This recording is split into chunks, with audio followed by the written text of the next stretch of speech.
স্বাগত ডিবিসি সংবাদে। আপনাদের সাথে আছি তাসনুভা তন্নি। এবার জানাবো খবরের বিস্তারিত।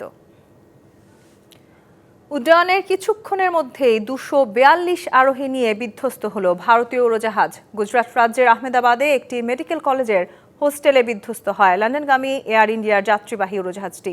এই দুর্ঘটনায় 241 আরোহী মারা গেলেও বিস্ময়করভাবে বেঁচে গেছেন শুধু এক যাত্রী।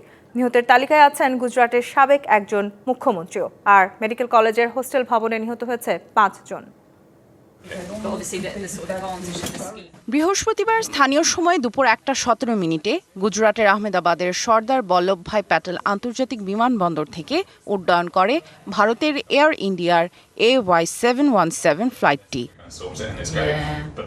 প্রায় 825 ফুট উচ্চতায় পৌঁছানোর পর দ্রুত গতিতে উড়োজাহাজটি নামতে থাকে। বিধ্বস্ত হয় আহমেদাবাদের মেঘানী নগরের কাছে ধরপুর এলাকায় একটি মেডিকেল কলেজের হোস্টেলের ওপর। উড়োজাহাজটি যাচ্ছিল আহমেদাবাদ থেকে লন্ডন গ্যাটউইক বিমানবন্দরে। ফ্লাইট রাডারের তথ্য জানাচ্ছে উড্ডয়নের কয়েক সেকেন্ড পরই বিমানটি থেকে সিগন্যাল পাওয়া বন্ধ হয়ে যায়। বিধ্বস্তের পর বিমানে আগুন ধরে যায়। ঘটনাস্থলে আগুন নেভাতে কাজ করছে ফায়ার সার্ভিস। উদ্ধার কাজ চালাচ্ছে জাতীয় দুর্যোগ মোকাবেলা বাহিনী। আহতদের উদ্ধার করে স্থানীয় সিভিল হাসপাতালে নেওয়া হয়েছে। বিমানটি ছিল বোয়িং 787 ড্রিমলাইনার মডেলের। ভারতের গণমাধ্যম জানাচ্ছে উড়োজাহাজটি 11 বছরের পুরনো। চালাচ্ছিলেন দুজন অভিজ্ঞ পাইলট।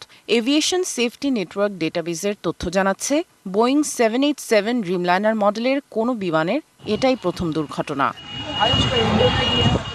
এ ধরনের বিমানের ধারণ ক্ষমতা 290 থেকে সর্বোচ্চ 300 জন। তবে কী কারণে এ দুর্ঘটনা তা এখনও স্পষ্ট নয়। যদিও লম্বা দূরত্বের যাত্রার জন্য জ্বালানিতে পূর্ণ ছিল ফ্লাইটটি, যে কারণে বিধ্বস্তের পর বিস্ফোরণ এতটা তীব্র ছিল বলে ধারণা করা হচ্ছে। সামিয়া জান্নাহ, ডিবিসি নিউজ ডেস্ক। আহমেদাবাদ বিমানবন্দরের কাছে এয়ার ইন্ডিয়ার বিধ্বস্ত উড়োজাহাজটিতে গুজরাটের সাবেক মুখ্যমন্ত্রী বিজয় রূপানি ছিলেন। এক বিবৃতিতে এয়ার ইন্ডিয়া জানিয়েছে আরোহীদের 169 জন ভারতীয়, 53 জন ব্রিটিশ, 7 জন পর্তুগিজ এবং 1 জন কানাডার নাগরিক ছিলেন। এছাড়া উড়োজাহাজটিতে ছিলেন 2 জন পাইলট ও 10 ক্রু সদস্য। বৃহস্পতিবার দুপুরে ভারতের আকাশে ঘটল এক ভয়াবহ বিপর্যয়। আহমেদাবাদ থেকে লন্ডনের উদ্দেশ্যে রওনা দেওয়া এয়ার ইন্ডিয়ার ফ্লাইট AI171 উড্ডয়নের মাত্র 5 মিনিট পরেই বিধ্বস্ত হয়। ধারণা করা হচ্ছে ওই ফ্লাইটে লন্ডনে যাচ্ছিলেন গুজরাটের সাবেক মুখ্যমন্ত্রী বিজয় রূপানি। বিমানের যাত্রী তালিকায় নাম রয়েছে তার। সূত্র বলছে যাত্রীদের বিমান পর্যন্ত নিয়ে যাওয়ার জন্য নির্ধারিত বাসে উঠেছিলেন রূপানি, কিন্তু শেষ পর্যন্ত বিমানে উঠেছিলেন কিনা তা এখনও নিশ্চিত নয়। সাবেক এই মুখ্যমন্ত্রীকে নিয়ে বিজেপি শিবিরে শুরু হয়েছে উদ্বেগ। এছাড়া বিমানটিতে মোট 242 জন যাত্রী ছিলেন বলে জানিয়েছে দেশটির বেসামরিক বিমান পরিবহন নিয়ন্ত্রক সংস্থা DGCA। 232 জন যাত্রী এবং 2 পাইলট, ক্যাপ্টেন সুমিত সাবরওয়াল এবং ফার্স্ট অফিসার ক্লাইভ কুন্দর সহ 10 জন ক্রু নিয়ে যাত্রা করেছিল বিমানটি। 169 জন ভারতীয়, 53 জন ব্রিটিশ, 7 জন পর্তুগিজ ও 1 জন কানাডিয়ান নাগরিক নিয়েই বোয়িং 787 ড্রিমলাইনারটি সম্পূর্ণ ধ্বংস হয়। এ ঘটনার পরে চলছে উদ্ধার অভিযান। ধ্বংসস্তূপ থেকে বের করা হচ্ছে দেহাবশেষ। তবে যাত্রীদের তালিকা এখনও সরকারিভাবে প্রকাশ করা হয়নি। প্রাক্তন মুখ্যমন্ত্রীর জীবনের খোঁজে উদ্বিগ্ন গোটা গুজরাট, উদ্বিগ্ন গোটা দেশ। মুখ্যমন্ত্রীকে রূপ মে সানজিদা ইসলাম তন্নি, ডিবিসি নিউজ ডেস্ক। এয়ার ইন্ডিয়ার দুর্ঘটনার শিকার উড়োজাহাজটি ছিল বোয়িং এর 787 ড্রিমলাইনার সিরিজের। বোয়িং কোম্পানির এই উড়োজাহাজ প্রথমবার আকাশে ওড়ে 14 বছর আগে। বিশ্বজুড়ে এই পর্যন্ত 50 লাখ ফ্লাইট সম্পন্ন করা ড্রিমলাইনার সিরিজের এই দুর্ঘটনা বোয়িং এর জন্য বড় একটি ধাক্কা হিসেবে এলো। ফের নিরাপত্তা প্রশ্নের মুখে পড়ল সংস্থাটি।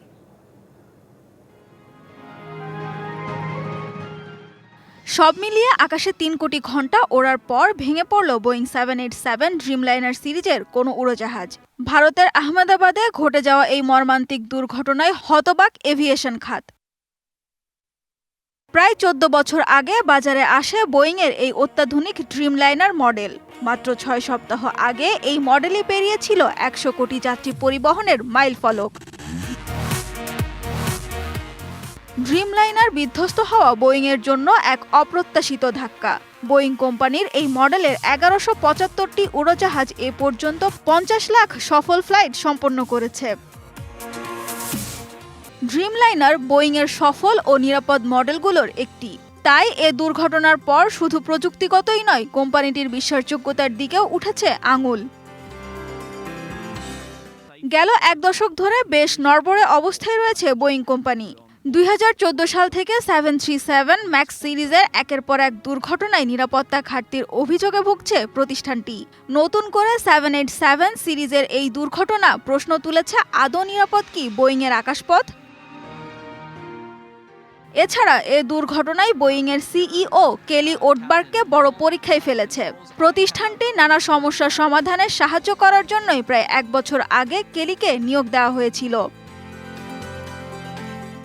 প্রযুক্তিগত নিরাপত্তার পাশাপাশি এ দুর্ঘটনার অভিঘাত বোয়িং কোম্পানির জন্য শুধু আর্থিক নয়, বরং আস্থার সংকট বলেও মনে করছেন বিশেষজ্ঞরা। সানজিদা ইসলাম তন্নি, ডিবিসি নিউজ ডেস্ক। লন্ডনের প্রধান উপদেষ্টা ডক্টর মোহাম্মদ ইউনূস এবং বিএনপির ভারপ্রাপ্ত চেয়ারপারসন তারেক রহমানের বৈঠকটি বাংলাদেশের এবং দেশের রাজনীতির জন্য খুবই গুরুত্বপূর্ণ। বৈঠকে নির্ধারিত কোনো এজেন্ডা না থাকলেও আলোচনা হবে বিভিন্ন বিষয়ে। বৃহস্পতিবার লন্ডনে এক ব্রিফিংয়ে এসব কথা বলেন প্রধান উপদেষ্টা প্রেস সচিব শফিকুল আলম। এটা খুবই ইম্পর্টেন্ট একটা মিটিং বাংলাদেশের জন্য, বাংলাদেশের সামনের পলিটিক্যাল বাস্তবতার জন্য। পলিটিক্যাল যে আমরা আগামীতে দেখছেন যে ইলেকশনের একটা ডেট দেওয়া হয়েছে এপ্রিলে, তো এই ডেমোক্রেটিক ট্রানজিশনের জন্য এই মিটিংটা খুবই ইম্পর্টেন্ট। এই মিটিংয়ে আমরা আশা করছি যে তারা আমরা এখানে আসলে কি এজেন্ডা এটা না, তারা যে মিটিং করছেন এবং তারা সব কিছুই আলাপ করবেন। কেননা একজন হচ্ছেন বাংলাদেশের এখন ইন্টারিম গভর্নমেন্টের প্রধান, আর একজন হচ্ছেন বাংলাদেশের লার্জেস্ট পলিটিক্যাল পার্টির প্রধান। তো তারা দুইজনের মধ্যে আলোচনা হবে এবং তারা অনেকগুলো সব কিছু নিয়ে আলোচনা করবেন এটা। এবং এটার প্রস্তুতি হিসেবে আজকে বিএনপির তরফ থেকে একজন অফিসিয়ালও এসেছিলেন, আমাদের সাথে উনি কথাও হয়েছে তাদের সাথে। তো কালকে আমরা আশা করছি যে 9টার মধ্যেই ওনারা আসবেন।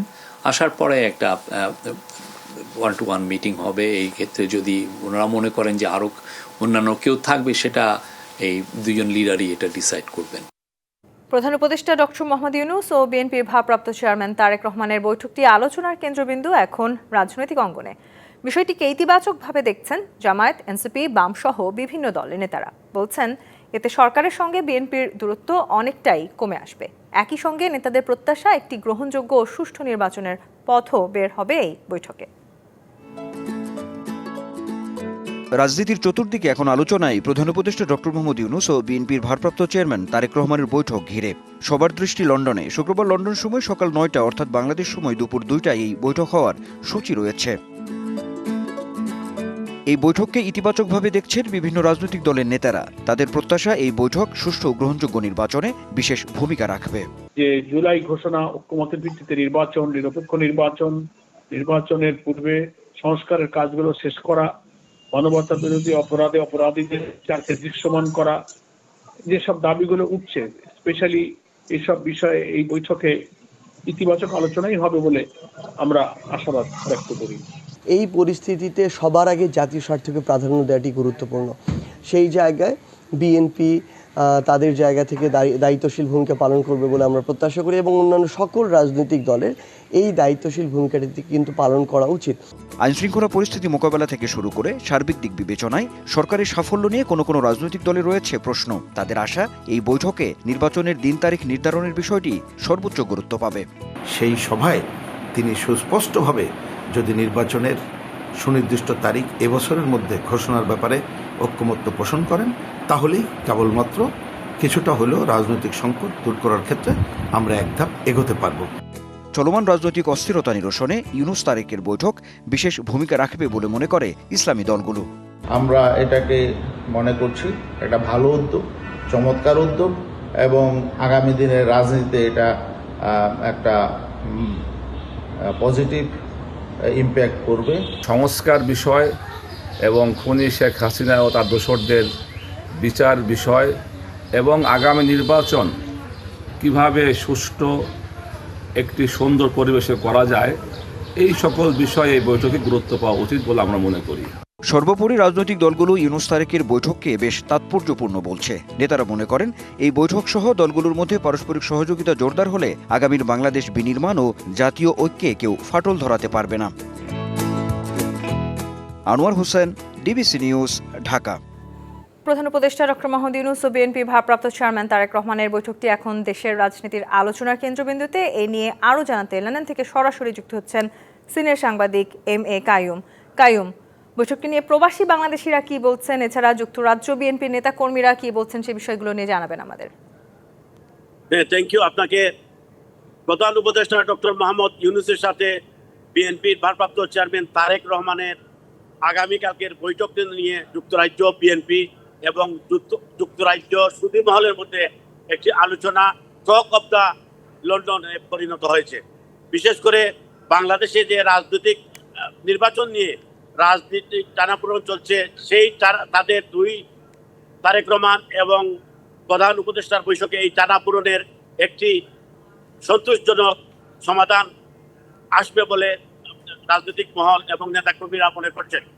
যুক্তরাজ্য বিএনপি গত পরশুদিন জরুরি সভা করেছে। জরুরি সভা করে তাদের সকল শাখা এবং অঙ্গ সংগঠনকে আগামীকাল অথবা শুক্রবার সকাল 7টার মধ্যে প্রধান উপদেষ্টা যে হোটেলে থাকবেন সেন্ট্রাল লন্ডনের পার্ক লেনের ডরচেস্টার হোটেলের সামনে জড়ো হয়ে তাদের এই বৈঠককে স্বাগত জানানোর জন্য আহ্বান জানিয়েছেন। এদিকে যুক্তরাজ্যের বিভিন্ন পেশাজীবী মহল এই বৈঠকটিকে খুবই ইতিবাচকভাবে দেখছেন। তারা বলছেন রাজনৈতিকভাবে বিএনপি এবং প্রধান উপদেষ্টা সরকারের মধ্যে যে কিছুটা গ্যাপ হয়েছে, এই বৈঠকের মধ্যে দিয়ে দীর্ঘদিনের গ্যাপ পূরণ হবে এবং রাজনীতিতে নির্বাচন নিয়ে আগামীতে সুবাতাস বইবে। আমি পরবর্তীতে আপনাদের নেতা কর্মীদের নিয়ে আপনাদের সামনে আবার আজ হাজির হব। এই ছিল আপাতত সংবাদ। আমি যে বিল্ডিং এর সামনে দাঁড়িয়ে আছি সেই বিল্ডিংটি হচ্ছে সেন্ট জেমস পার্ক। এই বৈঠকে এই মিটিংয়ে ডক্টর মোহাম্মদ ইউনূস রাজার কাছ থেকে কিং চার্লস হারমোনি অ্যাওয়ার্ড গ্রহণের কথা রয়েছে। এখন পর্যন্ত আমরা কোনো আপডেট পাইনি। আমি প্রেস মিনিস্টারের সাথে যোগাযোগ করেছিলাম, তার এখনো আমি কোনো আপডেট পাইনি। আপডেট পাওয়ার সাথে সাথেই আপনাদের জানিয়ে দেব। এই ছিল সর্বশেষ সংবাদ। জি, ধন্যবাদ আপনাকে কাইয়ুম। আমরা নিশ্চয়ই পরবর্তীতে আপনার সাথে আবারও যুক্ত হওয়ার চেষ্টা করব। দর্শক, আমাদের সাথে যুক্ত হয়েছিলেন MA কাইয়ুম লন্ডন থেকে, প্রধান উপদেষ্টা এবং তারেক রহমানের বৈঠক নিয়ে বিস্তারিত জানাচ্ছিলেন।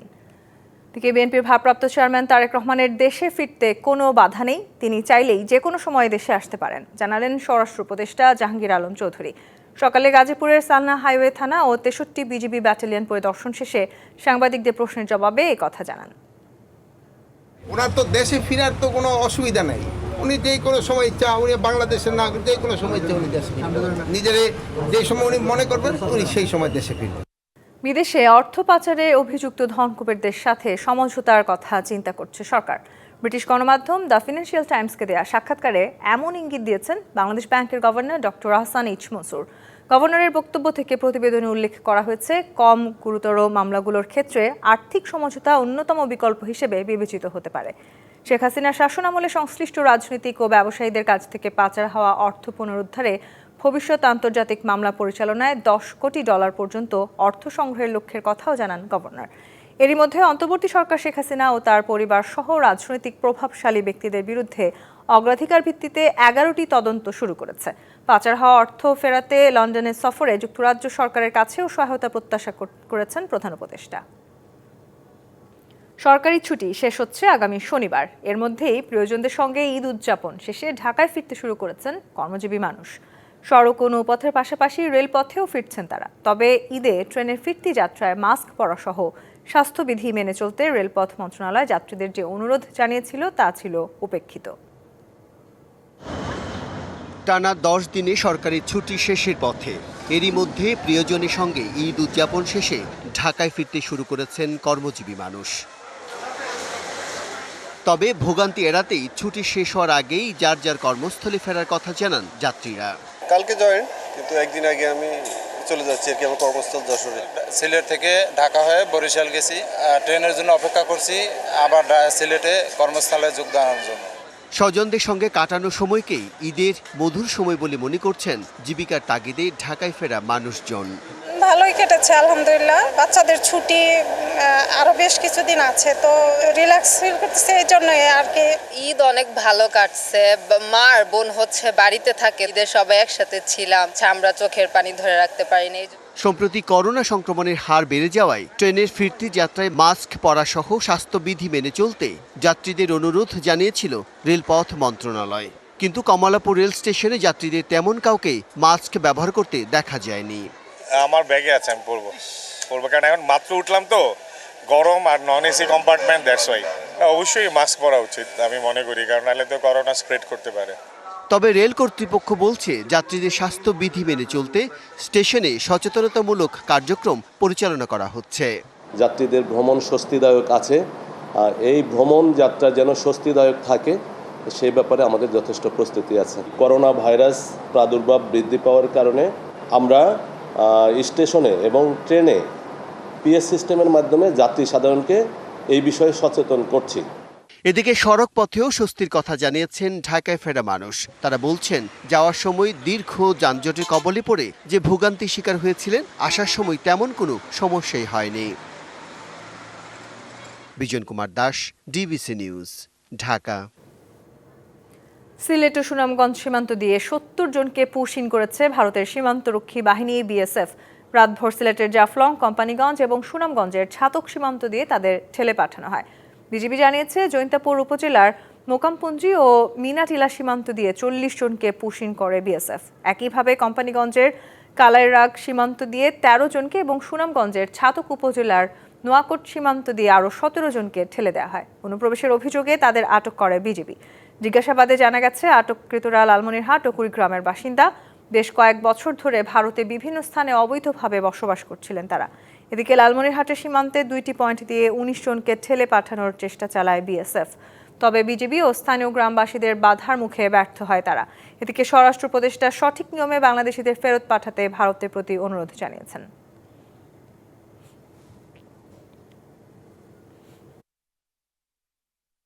নিয়ম হলো প্রপার চ্যানেলে, ওনারা করে নাকি এটা ফলো না করে এই জঙ্গলে রাস্তা দেখি জায়গায় না ওই সব জায়গায় গিয়ে করে, এটা একটু অমানবিক।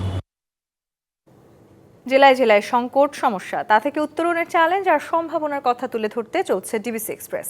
বিশেষ এই আয়োজনে মতামত থাকছে তৃণমূল থেকে শুরু করে নীতি নির্ধারকদের। ডিবিসি এক্সপ্রেস আজ সারাদিন আছে নারায়ণগঞ্জ জেলায়।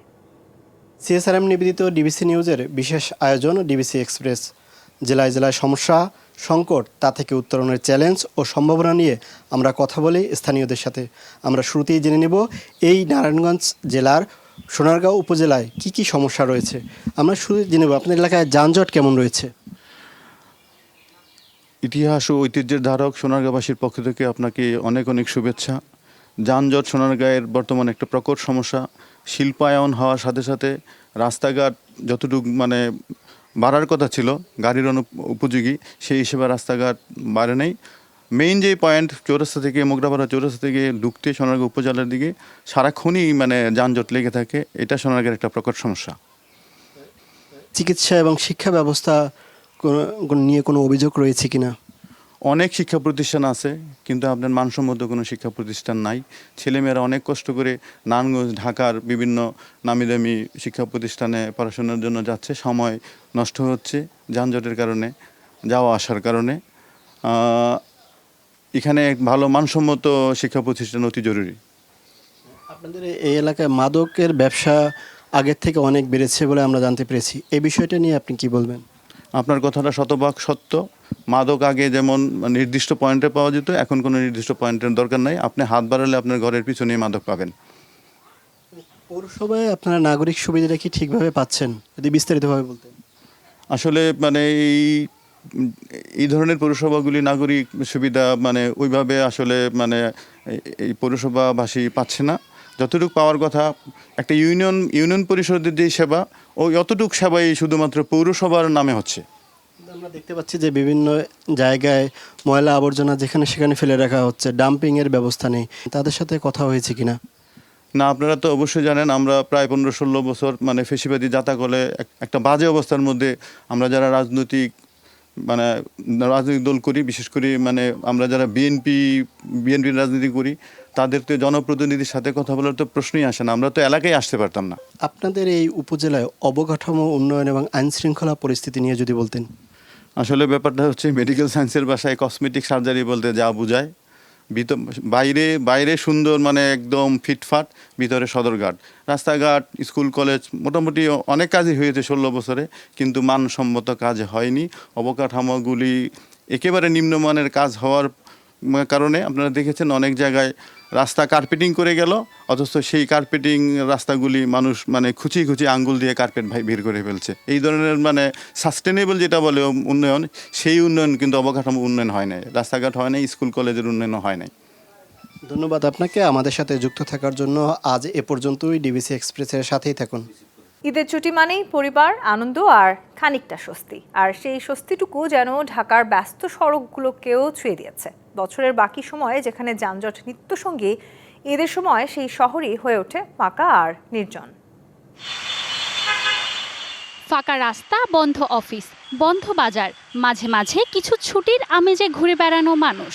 এই নির্জন ঢাকাকেই ঘুরে দেখার সুযোগ হাতছাড়া করছে না অনেকেই, বেরিয়ে পড়ছেন পরিবার পরিজন নিয়ে।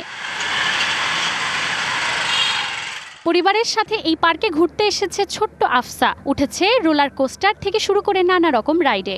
আমি স্ট্যান্ডার্ড 1-এ পড়ি, আর আমি ওয়ান্ডারল্যান্ডে সবাইকে নিয়ে এসেছি। বাম্পার গাড়ি আর রোলার কোস্টারে উঠছিলাম, কম টাকায় খুব এনজয় করছি। আনকমন যে স্নোফল, এটা আমরা পাচ্ছি, এটা একটু উপভোগ করছি এবং বাচ্চারাও হ্যাপি।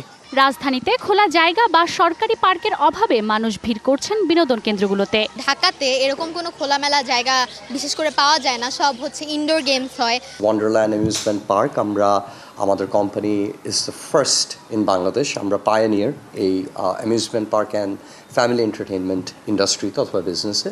ঈদের এই সময়ে যেন এক অন্যরকম ঢাকাকে খুঁজে পায় রাজধানীবাসী। কোলাহলহীন নির্ভার এই শহরকে চিনে নিতেই যেন বেরিয়ে পড়ছে অনেকে।